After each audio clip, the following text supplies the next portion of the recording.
Enrique Mireles, ¿cómo estás, Sergio? Bien, licenciado. A ver, creo que el tema que ocupó toda la semana pasada fue un tema que, por donde lo veamos, tiene una gran trascendencia y además es de un dolor inmenso para cualquiera que está viviendo eso, pero también para los que lo observamos y que afortunadamente nos ha tocado, que son las desapariciones. Has hecho mucho material eh, audiovisual en donde pones el acento en las personas que desaparecen y cada cuántos minutos desaparece una persona. Es de el tema es demasiado desgarrador, ¿no lo crees? Sí, bueno, los sucesos que han estado pasando en el país, obviamente volvieron a poner en la mesa el debate sobre el gran problema de las desapariciones, que muchas veces se quiere invisibilizar porque se habla únicamente del tema de homicidios dolosos, pero el tema de desapariciones es un tema, un indicador crucial para hablar de cuán violento es un país. Lo que estamos viendo en estos momentos es un incremento exponencial del tema de desapariciones diarias. Para que la gente pueda analizar un poco cómo estaba el tema de desapariciones durante los últimos años en el país, durante el periodo de Felipe Calderón, el promedio diario de personas desaparecidas y no localizadas era de 8. En el sexenio de Enrique Peña Nieto, esto se incrementó a 16, se duplicó. Ujú. Y luego para el sexenio de Andrés Manuel López Obrador se cerró con un promedio de desapariciones diarias de 25 personas desaparecidas, no localizadas. Y lo que estamos viendo durante los primeros 6 meses de Claudia Sheinbaum es de verdad algo que la gente no está dimensionando.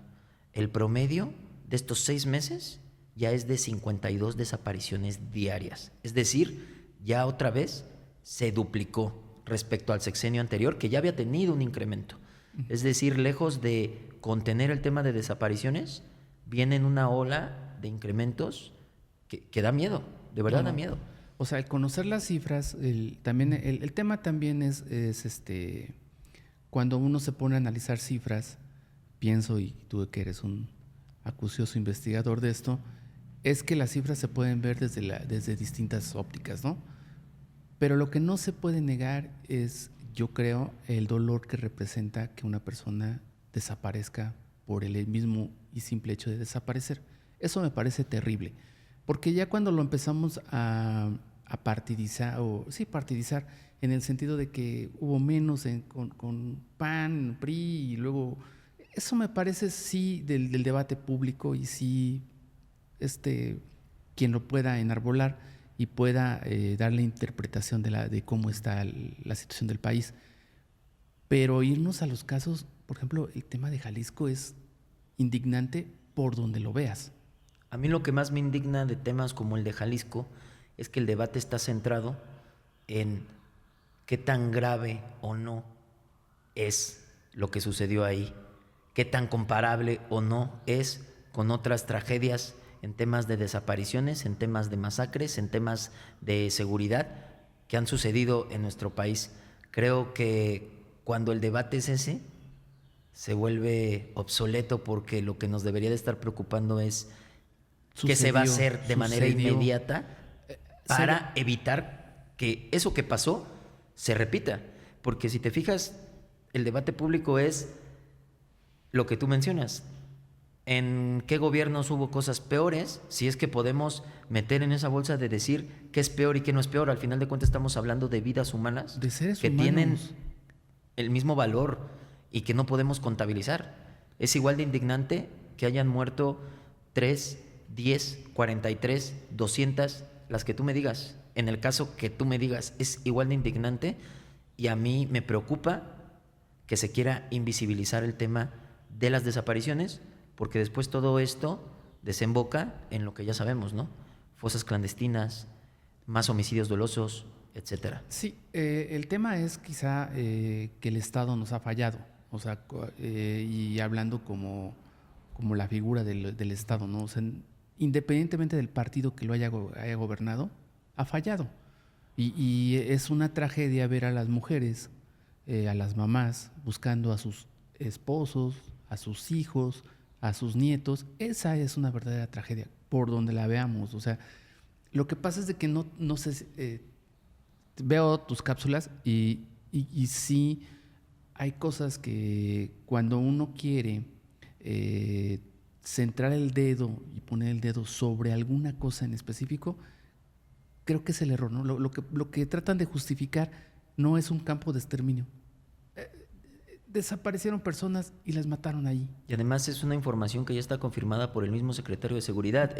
Sí, Había personas ahí que eran asesinadas y si ya. se negaban a hacer lo que les pedían hacer, si no soportaban los entrenamientos o si intentaban escapar. Ni siquiera es algo que esté en debate, está aceptado por la misma Secretaría de Seguridad y el debate debería ser lo grave de esa situación. Tú que eres un experto en comunicación, también sabes y sabes perfectamente que cómo construir narrativas, ¿no? Cuando tú vas construyendo la narrativa de que este gobierno es muy violento, pues tú sabes exactamente hacia dónde va a ir la narrativa en un corto plazo electoral. Pero cuando yo diría que el tema se debería de abordar desde un tema más social y desde un tema de veras humano, ¿no? Aquí en Querétaro, que es otro partido distinto al federal, también hay personas que no son encontradas y que las personas que denuncian... Es un problema nacional. Sí, por eso el Estado sí, nos sí, ha sí. fallado. O sea, y no te imaginas, he conocido personas que dicen, es que no me quieren recibir la denuncia. O sea, eso, o sea, imagínate la estadística que representa para un gobierno tener personas desaparecidas. Creo Eso que es... justo tenía la oportunidad en algunos foros donde me han invitado a participar a hablar de este tema, en el cual he dedicado muchísimo tiempo al cruce de data, porque hablar de un tema de desapariciones se tienen que analizar no únicamente los números, como tú mencionas, de los reportados como desaparecidos. Hay que analizar diferentes cuestiones, desde índices de violencia. ¿Y cómo los clasifica Ajá, la autoridad? índices de violencia, también los porcentajes de personas reportadas como desaparecidas, pero sí localizadas, y pues todos estos temas que también te hablo, ¿no? Del tema de masacres, fosas clandestinas, rangos de edad, zonas en donde están desapareciendo, todo está conectado y al final de cuentas así se tiene que leer. Lo que yo decía en estos foros y cuestionaba era ¿quién pierde? Todos. Y ahí era donde pues había debate, ¿no? Pues pierden los de este color, los de este partido, Pero y es que pierden- los de antes, y es que los de ahora, y en realidad al final yo siempre concluyo diciendo, todas esas respuestas están mal. Los que estamos perdiendo somos nosotros como país y como sociedad, porque el tema de desapariciones, el tema de la violencia es uno de los temas que más carcome al tejido social. Imagínate que el tema, yo tengo hijos adolescentes, ¿no? Y veo, que consumo muchas noticias, veo que están desapareciendo jóvenes entre los 18 y los 24 y que los atrapan a través de cosas tan simples como 18,000 pesos al mes. Digo simples porque en ese contexto en el que estamos, un sueldo de 18,000 pesos representa un buen sueldo. Yo te cambiaría ahí el planteamiento, es analizar la gravedad del tema cuando hay jóvenes menores de 30 años, 30,000 el sexenio pasado, menores de 30 años desaparecieron, no han sido localizados, y que tal vez muchos de ellos desaparecieron por su afán de ir a buscar una oportunidad laboral. Dejemos de lado el tema de cuánto dinero les ofrecían o todo, realmente su intención era ir a buscar una oportunidad. chamba para salir adelante, para sacar adelante a su familia, para salir adelante ellos mismos. Es decir, está desapareciendo gente que va a ir a buscar trabajo.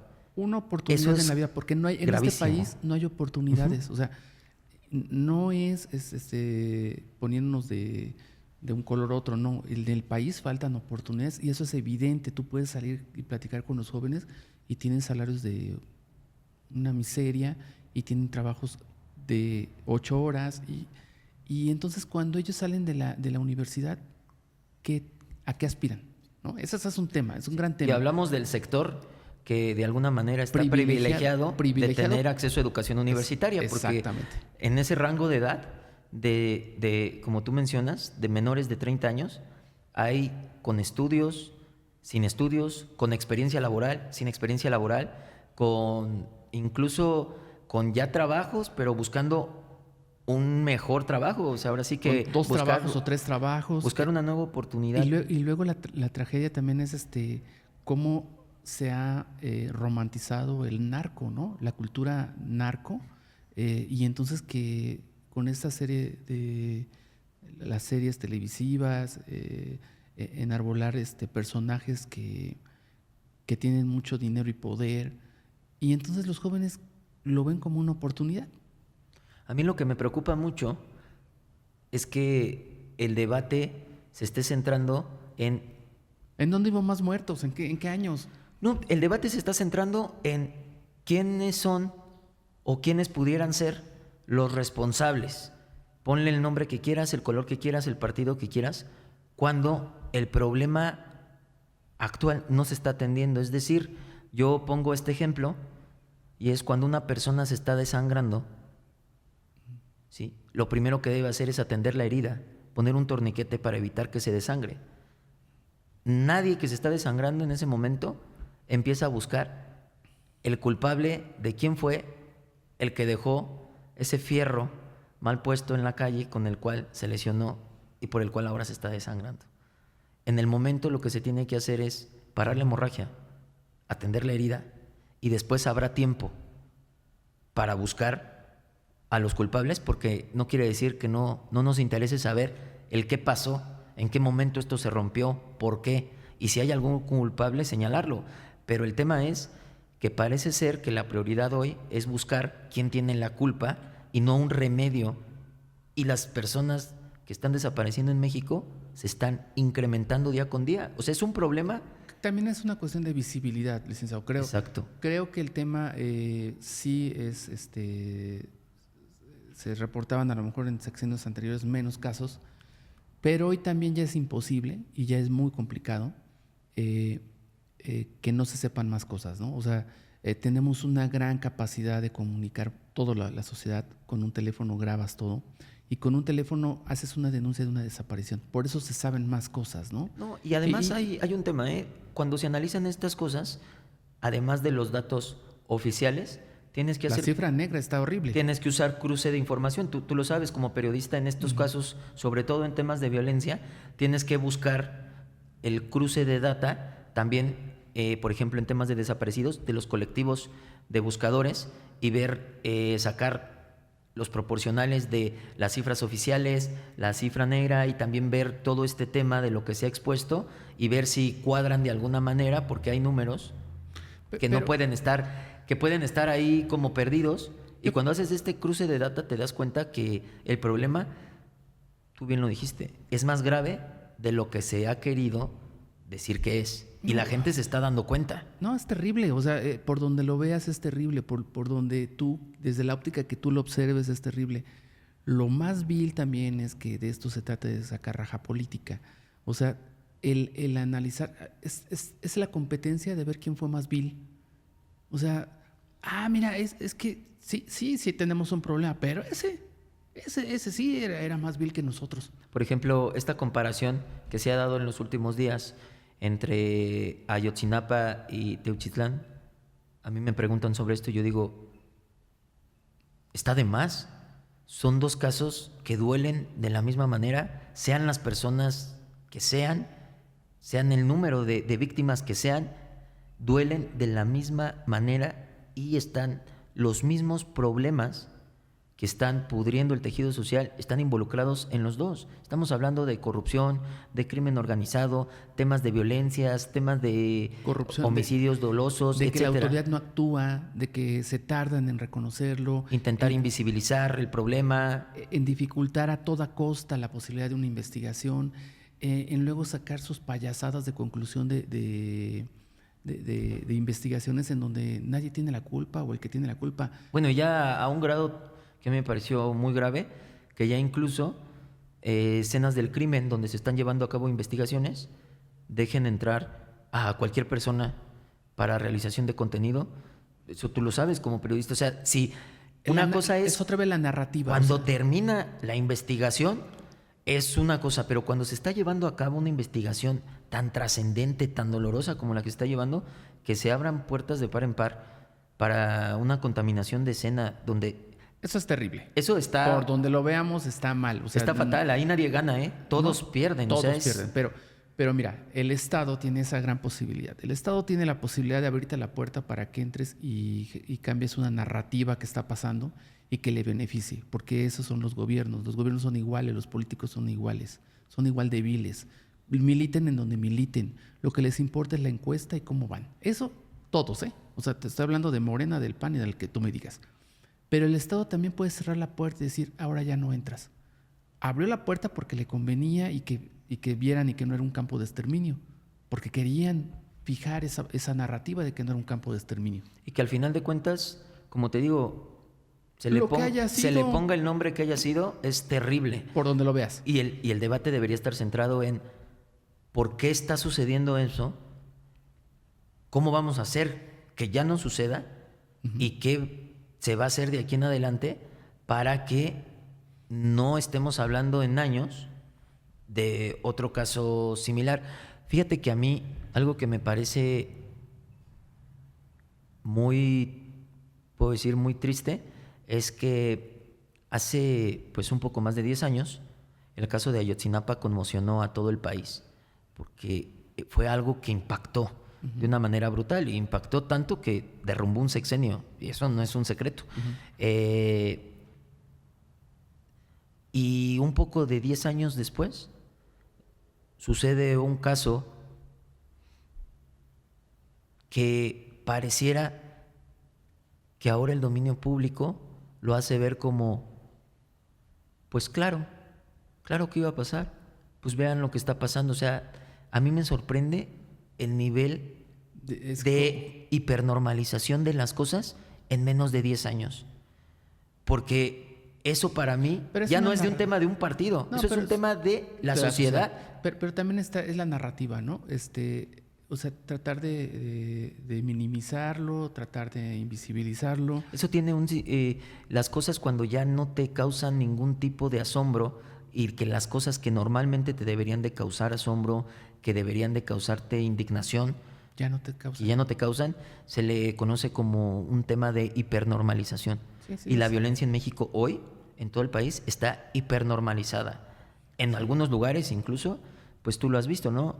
Se pasan cosas atroces y que la misma gente sabe de ellas, pero continúa ese mismo día diaria. su vida normal, porque es normal. Es el día a día. Es normal. No debería de serlo, pero lo ven como normal, porque normal no es, nunca va a ser la violencia. No. Pero ya vivimos en una sociedad hipernormalizada en cuestión de violencia. Fíjate que la última semana, y hablando de esto, de la falta de reconocimiento del Estado a situaciones que están pasando, me llamó mucho la atención el informe del fiscal del Estado, en donde no hay ninguna reflexión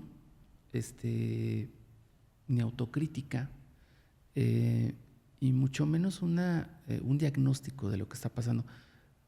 Parece que el fiscal vive en un Querétaro distinto. O sea, no sé si tuviste oportunidad de ver el informe, pero es de lo que estamos hablando. Cuando no tienes la capacidad de reconocer que están pasando cosas, cuando todo se te dificulta por estar en el establishment, es decir, cuando empiezan a pasar las cosas, ¿qué van a hacer? O sea, en una entrevista con el secretario de Seguridad Pública aquí en Querétaro, es evidente, la pregunta podría sobrar, pero le decimos, ¿opera el crimen organizado en Querétaro o no?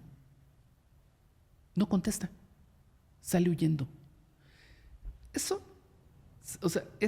te lo digo en Querétaro, pero si sucediera en cualquier estado del país, si Omar García Harfuch hiciera eso, bueno, es indignante por donde lo veamos, porque no están afrontando el problema, no enfrentan problemas, se quedan en la gobernabilidad, en lo que le dicen los asesores de comunicación. Eso es terrible. El principal problema que yo veo en la actualidad, sobre todo en temas que estamos tratando, como son los temas de violencia, es que la sociedad está ávida de tener resultados, de acceder a la justicia. La sociedad en cualquier lugar de México está cansada de temas de impunidad, Claro. en temas de corrupción. Y cuando... Bueno, el señor fiscal no abordó, no dijo una línea, una palabra sobre la Fiscalía Anticorrupción. Fíjate, o sea, si nos vamos a indignar, pues indignémonos todos parejos, ¿no? O sea, eso es lo que... El tema es, la agenda pública debe de ser una agenda de mucha transparencia.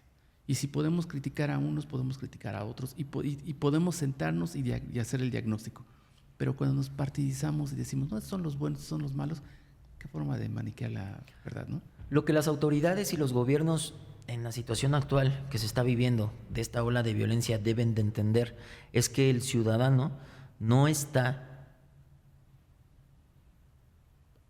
tan ávido de encontrar, ¿sí?, culpables mediáticos, sino que está ávido de encontrar la paz y la seguridad en donde viva, sea que viva. Es decir, las autoridades y los gobiernos están perdiendo la brújula de que ellos están en el lugar en el que están porque ellos dijeron que podían con el paquete. Sea la autoridad que tú me digas, presidentes municipales, gobernadores y la presidencia de la República. Todos. Ellos están en esos lugares porque ellos decían que podían con el paquete. Y el paquete incluía resolver los problemas de seguridad que para nada eran desconocidos por todos ellos al momento de querer ser. Y decía un ex jefe mío, uno de mis primeros jefes, cuando alguien renegaba del trabajo, decía, ¿pa' qué te alquilas? Y eso es lo que la sociedad hoy tiene que hacerle ver a sus gobernantes. Cuando los cuestionen de, no es que por qué me dicen que yo, no. Resuelve, porque entonces, ¿para qué te alquilas? Ellos mismos fueron los que dijeron, yo quiero ser, yo quiero estar. Bueno. Sé empático, escucha, exacto. Resuelve. O sea, nadie te dijo que esto iba a ser un día de campo. Nadie te dijo que por ser guapo o ser inteligente ibas a mí me preocupa elegido, ¿no? mucho, a mí me preocupa mucho la indolencia y la indiferencia que se está gestando en la clase política ante temas como estos.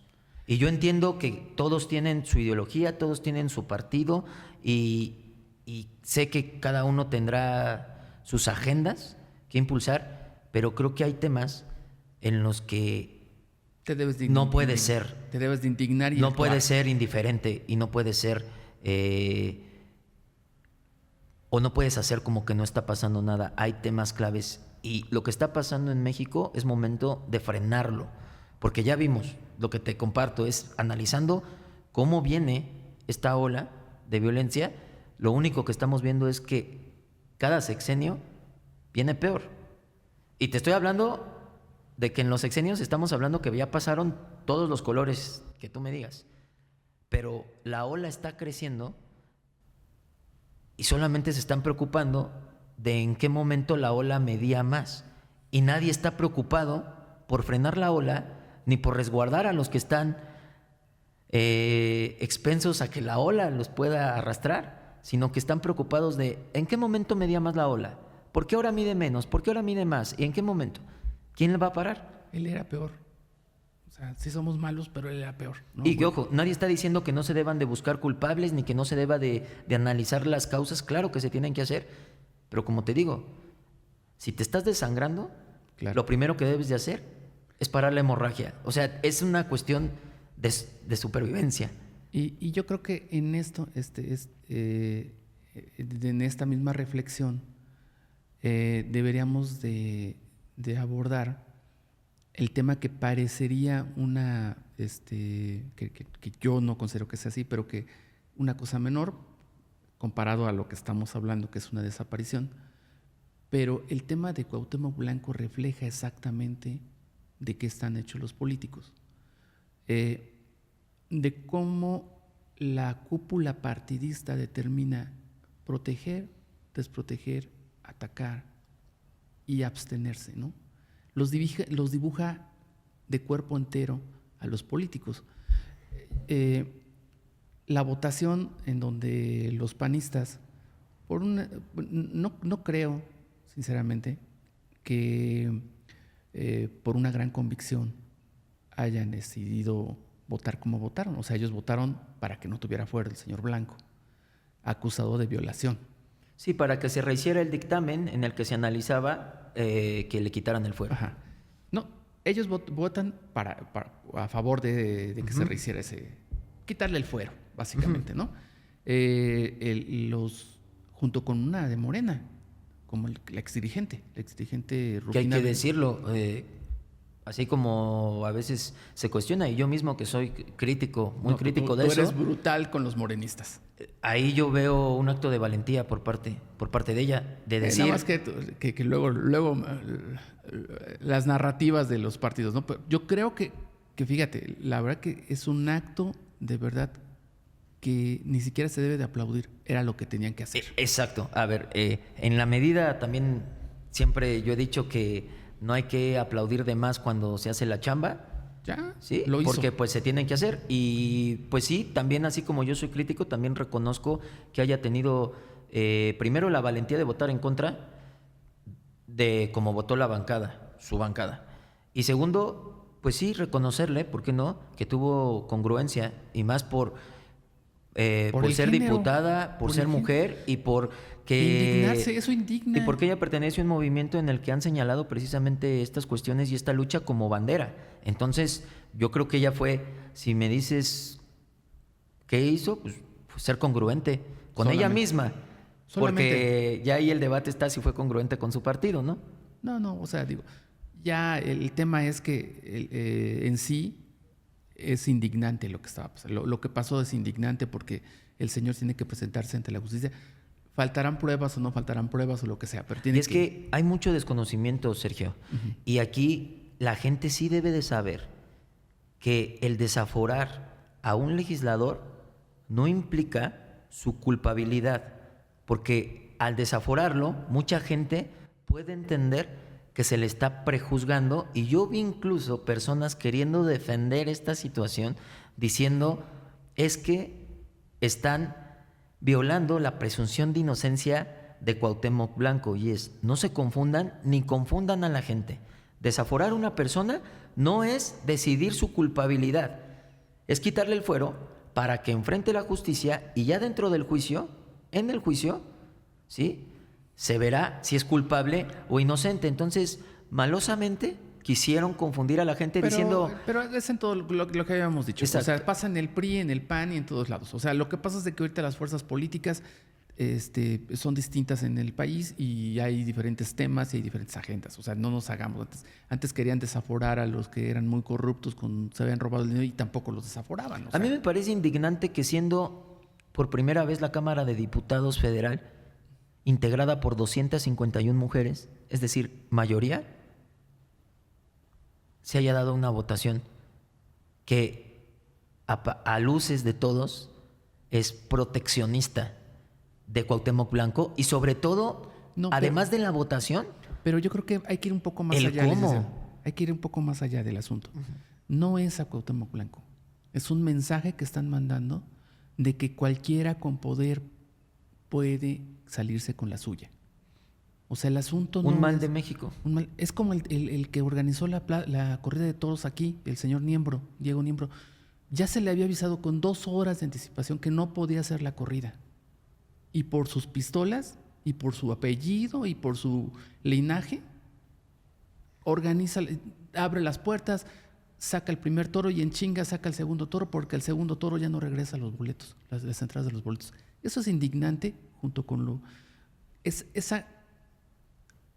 lo indigna y debe de indignarnos, y no se nos debe de acabar eso, de cómo los gandallas quieren hacer y salirse con la suya, ¿no? No, y es algo que es bueno que ahora se esté visibilizando. No. La gente se está dando cuenta y tú ves las votaciones, por ejemplo, de los diputados de Querétaro. Antes, cuando en Querétaro se enteraba uno qué se votaba, cómo se votaba, y ¿En qué sentido votaban los representantes? Porque al final de cuentas recordemos que pues esos diputados federales, como también cualquier legislador queretano, pues representa, ¿no? Claro. Ellos están ahí representando a un Al distrito, Estado. a un distrito electoral que está integrado por personas que en ese distrito les dieron la confianza de estar ahí y tienen que responderles, ¿no? ¿Qué te parece lo de Abigail? Pues se me hace un acto totalmente contradictorio. Primero, porque ella es Aliados de tu mujer, partido.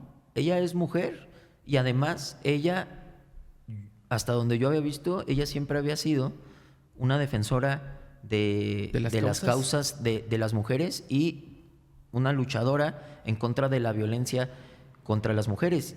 E insisto, esto no se trataba de decir si Cuauhtémoc era culpable o no, era de hacer ver que tenía que hacerse responsable y enfrentar los cargos por los que es acusado, porque, insisto, lo que se votó no fue la culpabilidad, era el desafuero. Y mucha gente se está escudando en decir, es que estábamos violando la presunción de inocencia. Claro que no. Es el hecho mismo de que también hay que tomar en cuenta y que no somos inocentes. Si pasa ese filtro de que le quiten el fuero, prácticamente está perdido. Pero ¿sabes qué es peor? Lo que es peor de las personas que podremos aquí debatir si fue correcta o no su votación, lo que sí es peor es ni siquiera emitir una votación cuando es tu chamba como legislador y diputado federal hacer un posicionamiento. Independientemente, no estamos diciendo que de un lado o de otro, pero tu chamba sí es hacer un posicionamiento. Y el no hacerlo, eso sí me parece Yo creo que de sí. verdad indignante porque es tu trabajo. Y alguien que está incluso presente y que no se atreve a decir de qué lado más caleguana. O sea, estamos hablando de 3. Ahí van 3. Los que no... Es Ricardo Astudillo, es Gilberto Herrera y es Mario Calzada. De los 3 es lo mismo, ¿no? Que no sé si todos estuvieron presentes, pero sí Estuvieron sé. ahí presentes, escondidos. Pero no votaron, porque algunos quisieron manejar como de, no, fue en abstención, no es cierto. no votaron. Para tener, y que la gente lo sepa, para tener un voto en abstención o para emitir un posicionamiento en abstención, tienes que votarlo. Ellos no votaron, se ausentaron de la votación. Y tú sabes perfectamente, ¿sí?, que el agua tibia ni al sol hierve. Pues no, Liceo, ese dicho te salió mal. Mi abuela tiene mejores, ¿eh? Pero... Tú sabes de dichos y el agua tibia ni poniéndola al sol hierve, ¿eh? No. Y es de tibios no emitir o no querer decir un pero posicionamiento de tibios está llena la política, ¿eh? O sea, sí pero, le tocó a ellos. Pues no hay que aplaudirlo, hay que señalarlo. No, hay y que en esta señalarlo ocasión y hay que decirles... se señaló la incongruencia de incluso ahí el mismo Gilberto, que se ha cansado de lucrar incluso con estos temas, de estas luchas, de ser el que supuestamente enarbola estos movimientos sociales y que respalda, y al momento, a la hora buena en donde tiene que demostrar, le tiembla la mano y dice, mejor yo no me meto en broncas, ni con mi partido, ni con la gente, y ¿sabes qué es lo mejor? Me hago el ausente. Cuidando el establishment, cuidando la cuestión política, pensando en que nadie nos vamos a dar cuenta y engañando. O sea, afortunadamente hoy tenemos acceso a los tableros de votación de absolutamente todas las votaciones que se den en Cámara de Diputados y del Senado. Y fíjate que el caso de Gilberto es curioso, porque no es la primera vez que se ausenta, ni fue la primera vez que se abstiene en problemas donde se puede meter en problemas, porque evidentemente él sabe que no está actuando de manera congruente. ¿Tú recuerdas cuando fue este tema del CONACYT? Ajá, sí. Bueno, se abstuvo, ¿no?, de defender el tema de la ciencia cuando él siempre ha sido su bandera durante muchos años. Pero ¿sabes cuándo no se ausentó ni se abstuvo? Cuando se presentó, por ejemplo, en el Senado la votación para investigar en ese momento los presuntos casos de corrupción de la familia del presidente.